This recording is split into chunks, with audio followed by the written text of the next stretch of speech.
It's Lost in My 40s, season 2, week 14. Is it 14? Yeah.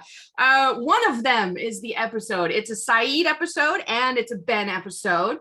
This week, Saeed is medium sexy. We go somewhere over the rainbow and get medieval on your ass. But first, how's everybody doing? Good. How about you? Well, doing all right. Yeah. We had some exciting news last week. Mar-a-Lago was raided by the FBI.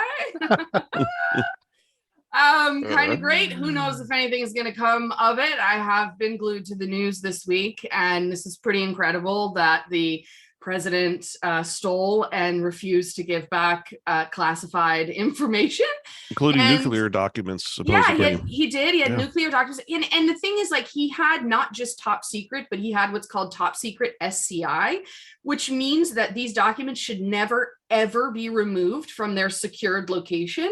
Yep. Even to view them, you have to be in the secured location, and he has them just chilling in Florida. So, so it's a felony. They come with mandatory sentences. Will anything happen? Who knows? But I certainly enjoyed the drama of the dipshit being upset about it. So I don't know. What'd you guys think? As long as the Chinese continue to send up those long reach rockets that keep falling to Earth, there's always the chance that one of those is just going to land on Mar-a-Lago. It's going to fall on Mar-a-Lago. It's one in several billion, but that's it's better. It's better than zero. There is a chance. Yep. Would you like to hear your joke this week? I did make it a joke about the FBI just to be fun. Awesome. All right, ready? Why did the FBI raid the Duck's house? Because they're fascists? Because he was a known quack dealer. Laugh, Christy. Wow. Okay. All right, quack dealer. All right, last week, Sawyer was teaching Cassidy some cons in the long con, and we were wondering if the cons that they mentioned were real. So I looked them up, and I found a few things. They mentioned the Pigeon Drop, the Tulsa bag scam, and the looky-loo. From what I could find, the Tulsa bag scam is actually the same thing as a pigeon drop. It was a little confusing, the information I found, but the pigeon drop is a real thing. And it typically, elderly women tend to be the biggest victims of this because the elderly tend to be scammed just in general more, but with elderly women, I guess they tend to carry cash is what this I read about. So what happens is one person approaches the mark or the pigeon, and they ask if they've dropped an envelope or like a bag, which would be the Tulsa bag scam, full of money, and they're holding this money. And then another person comes up and who's in on the scam and pretends like they are either an attorney or they know an attorney or something like that. And they call and say, what can we do? Can we keep this money? And then what they tell the pigeon is that legally they can keep the money as long as they put the money in an account, and each of them puts in their own money into the account as a good faith payment to show good faith. I don't know. I mean, honestly, this sounds so stupid, but I know that people fall for it. So I don't want to let's just run over to Wells Fargo and start up a new account. And so that's what they do. So they go in and they pretend like they deposit money into an account and they're going to hold it there, and then if no one claims it, then they get their money plus the other money back, and they take the person's cash, and then of course you never see them again. And so it's called the pigeon drop because the pigeon is left with the drop is nothing. And sometimes there were some versions of the scam where they actually they went in the bank and they said everything was taken care of, and they come out and they give them like a bag full of paper and it's like nothing, and then they take off, and that's the drop. And so that's a real thing, and apparently people fall for it, and it just sounds so stupid and obvious, but I don't know, I guess people fall for it. So the looky-loo. The looky-loo is when someone uses a celebrity lookalike to cause a distraction and then rob people. And what I found was really funny is that when I looked it up, it was mentioned in the movie Ocean's 12 that they pull a looky-loo, and Julia Roberts, who plays Tess in the There's series, Julia Roberts. pretends to be Julia Roberts. Yeah, I remember and there's that. a scene where Bruce Willis runs into her and thinks she's Julia Roberts, and she's causing a distraction, and they're able to like rob the casino. So that's what the looky-loo is, and it is a real thing. So I don't know, what do you think? I feel like when I hear about these scams that they just sound so stupid and obvious, and I don't know how people can fall for them. And I guess I worry, like when I'm an elderly woman, am I just going to be really confused all the time? The dementia starts kicking in, or everyone becomes a Nigerian prince the older you get. Yeah, I guess so. You'll be winning a lottery every week. That's right. Yeah. One other thing we mentioned last week that I looked up, because we were talking about librarians and saying that we were joking about how nobody used the Dewey Decimal System anymore. And I wanted to double check that. We're wrong. The Dewey Decimal System is still used worldwide. It's just the part that we're not used to is that it's now digitized. And those of us who grew up pre-internet we're used to the file cabinets where we flip through all of the little index cards until we could find. So that no longer exists, but the Dewey Decimal System is still the main way that libraries organize. So now worldwide. It's the digital Dewey Decimal? Yeah, it's the digital Dewey Decimal. All right, like I said, this week coming up, one of them, it's a Saeed episode, it's a Ben episode. Saeed is medium sexy, find out why. We go somewhere over the rainbow and get medieval on your ass all in one episode. It's great. This week, our weekly ethical question is a little bit different. I'm taking it a little bit out of the box because we could only talk about Saeed and his torturing in an ethical way so many fucking times that I had to come up with something else. So in this week's episode, Saeed says that he knows that Henry is an other because he didn't feel guilty when beating the shit out of him. Now, of course, that's not all kind of holes in that, man. All kind of holes. So let's set aside how wrong that is and talk about a time that you felt guilty about something. How did you handle it? What did you do? Christy, you want to start? So I had a hard time thinking of something, and this just one thing kept coming to mind. Okay. I had a friend for many, many, many years who I kind of walked away from the friendship. It was a little toxic for me. And about 6 to 9 months later, she killed herself. And I felt really, really guilty. Like if I had been there for her, maybe things would have been different. Are you talking about Christine? Yeah. Okay. So it took some time for me to get past that. But I know that there were people who she could have turned to, and she did not. It's not my fault.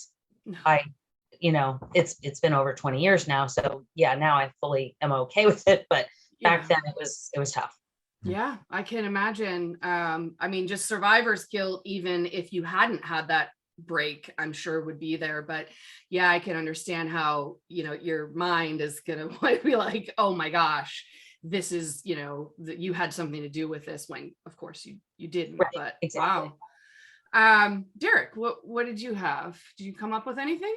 Yeah, I had to go way back to when I was 20. My first girlfriend, I've been dating her for 2 years at the time, and I cheated on her.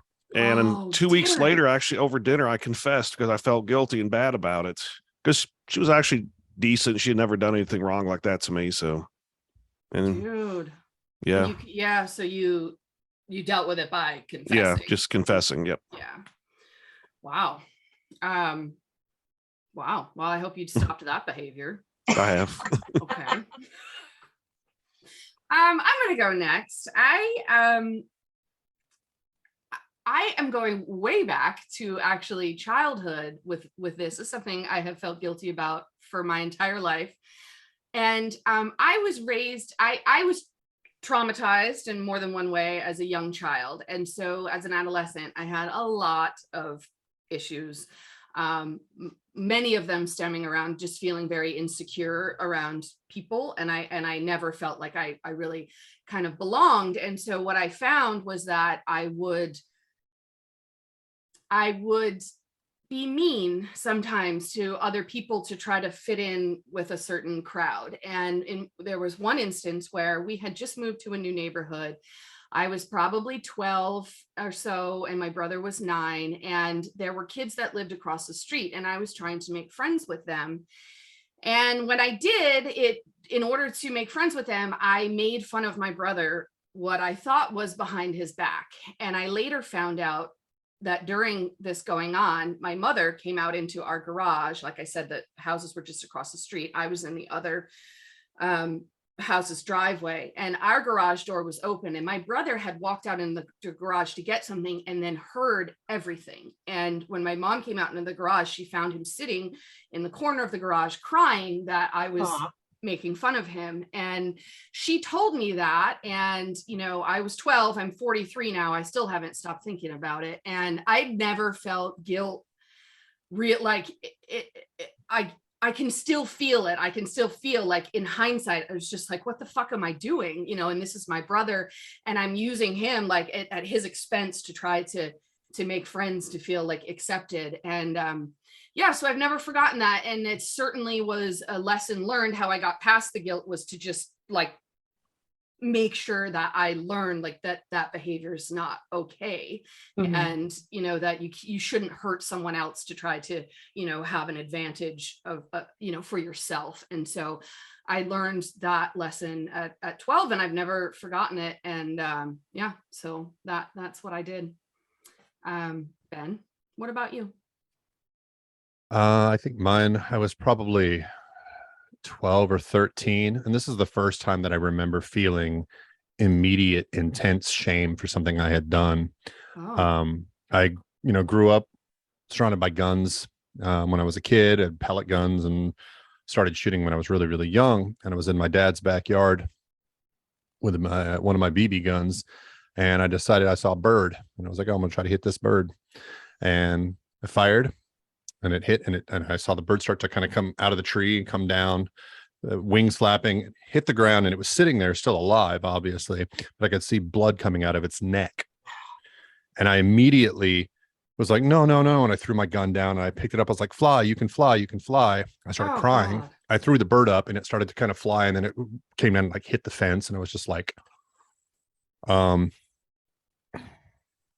yeah. And I think at that point I realized I didn't like hurting animals. So, that's always a good sign. If you not going to be a serial killer when you're young. Yeah, you're not a serial killer. That's good. Despite being prompted to hunt throughout my life, I got to a point where I actually could, like, I did bird hunt later on in life. But I, through a couple deer hunts, I realized I don't have that in me. I mean, maybe if I were like actually meat hunting for the survival of my family or something, it would be a different equation. Oh, yeah. But no, I don't. I can't watch animals suffer. Wow. Yeah. Or even if I know it's a clean shot and they're dead immediately, it's still, there's a guilt there, knowing this didn't have to happen. This pain didn't have to be, Mm-hmm. Yeah. I can't. I'm not a hunter either, or a fisher or anything, like fisher woman. I don't know. I can't. Fisher person. Person. Yeah. I can't do it either. Wow. All right. Well, thanks everybody for your honesty, and to the listeners / watchers. If you feel guilt, there's probably a reason. So examine that and make some better choices.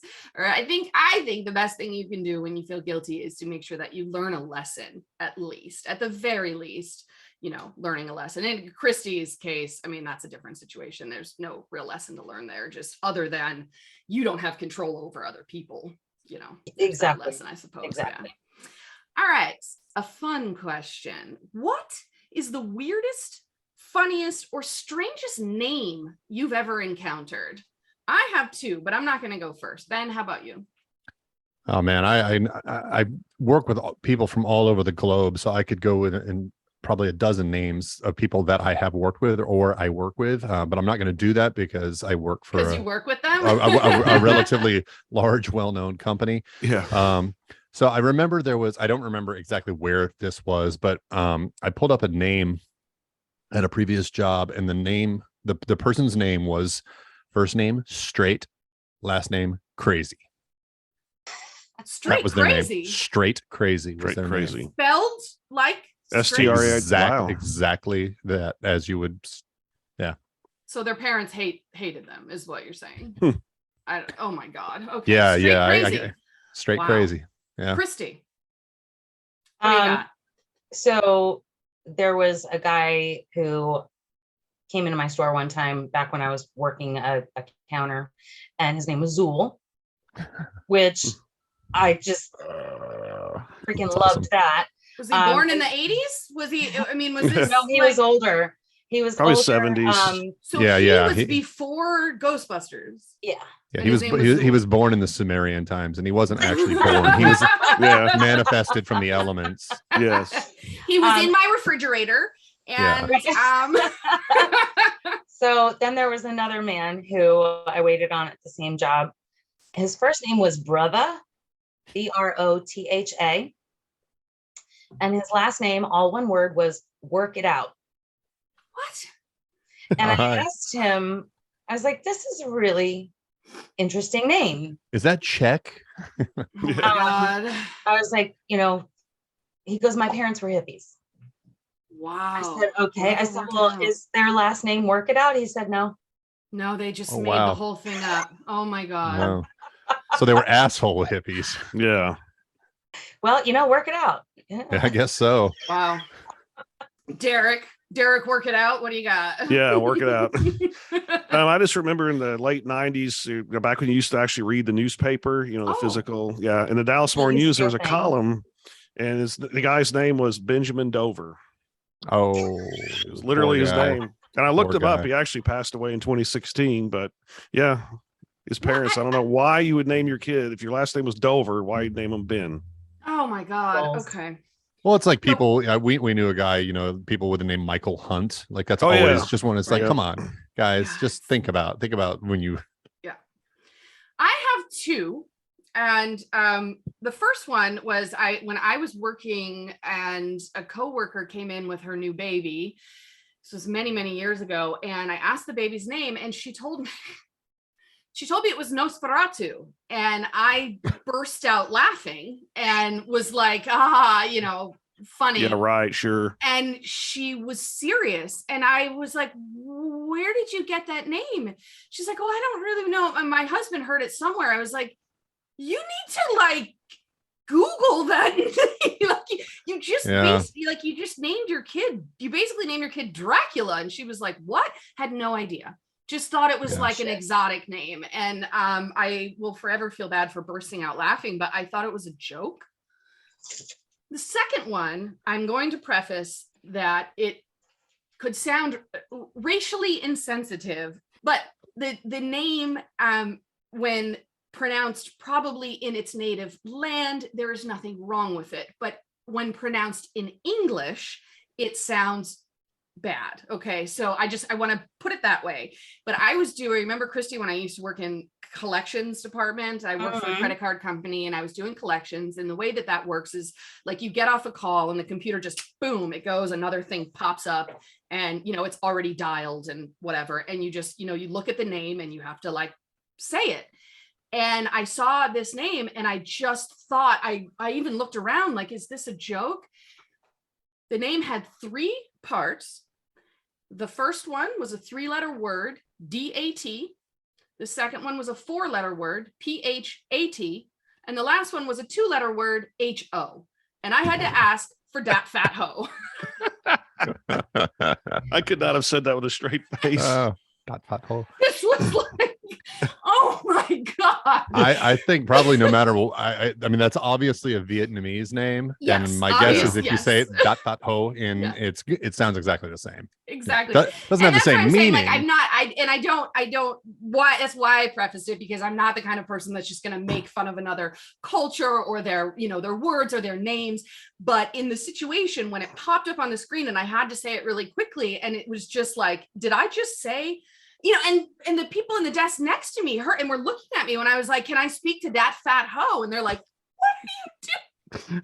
It just didn't, it didn't sound right. And so I've never forgotten that. No, I wouldn't either. I mean, what a name to navigate. Like you move to another, I mean, just imagine like if you move to another country and your name meant something ridiculous, like my God. Anyways. Caleb went to high school with a guy, and on like the first day of class, the teacher's, going down, calling roll and everything. And the guy's name was